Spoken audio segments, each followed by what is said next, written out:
So looking at the SEC situation, unprecedented across the nation, not volume of coaching changes, but magnitude of coaching changes.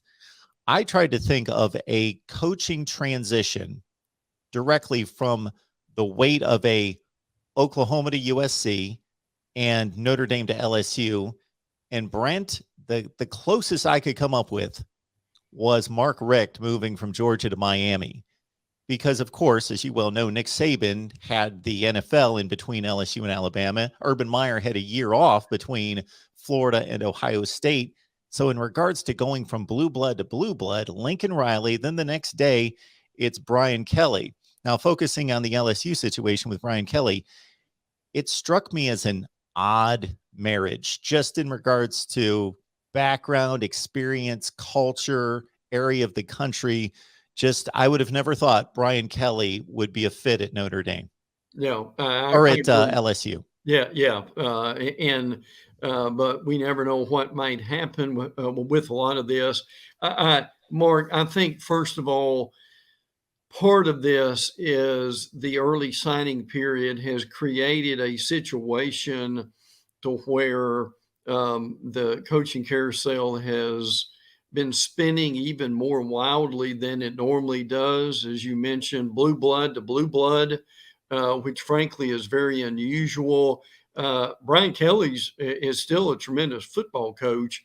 I mean, look, anybody who breaks Newt Rockne's record obviously knows what they're doing, and that's what Brian Kelly did. But after having double-digit years at Notre Dame, he wanted to make a change.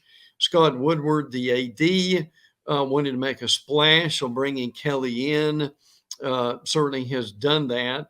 I think Kelly trying to fake a Southern accent probably caused more attention than almost him moving.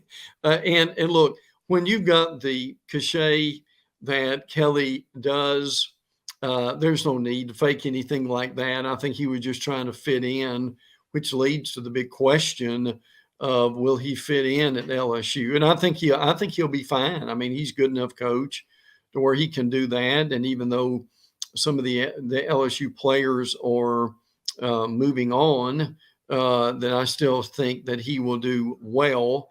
Now, part of that is quarterback Max Johnson, who I really think is a pretty good quarterback. Frankly, ask Florida Gator fans how good Max Johnson is over the last two seasons, and they'll be quick to tell you, chagrined to tell you, but they will.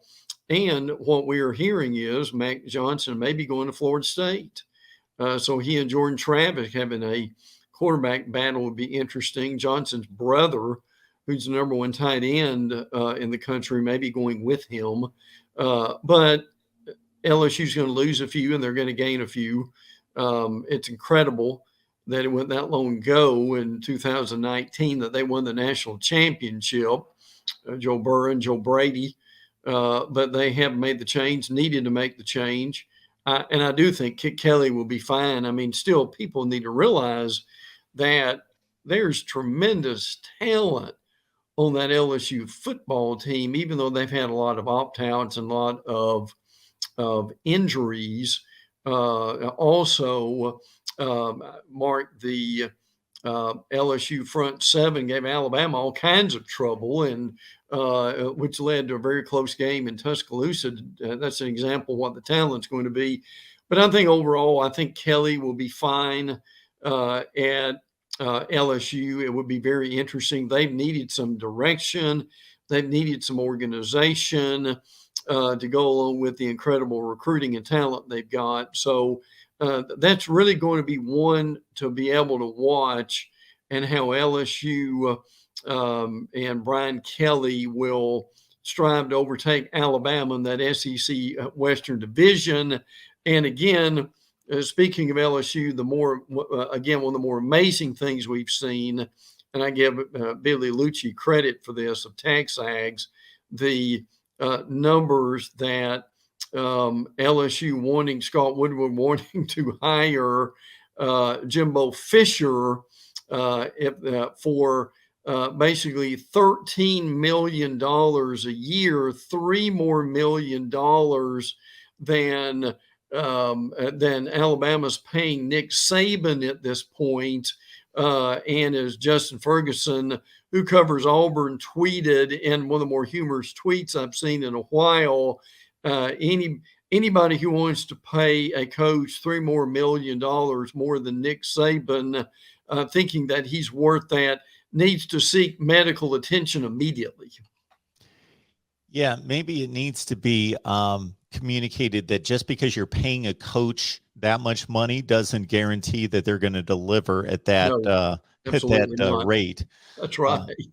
I can speak, Brent, from personal experience as a guy that grew up in the Midwest, and at the age of 26, took my first job in Mississippi, or my first job in the South in Mississippi, and having heard Southern accents at times during my life, but never spending considerable time in the South, all of a sudden, yes, you're surrounded by Southern accents.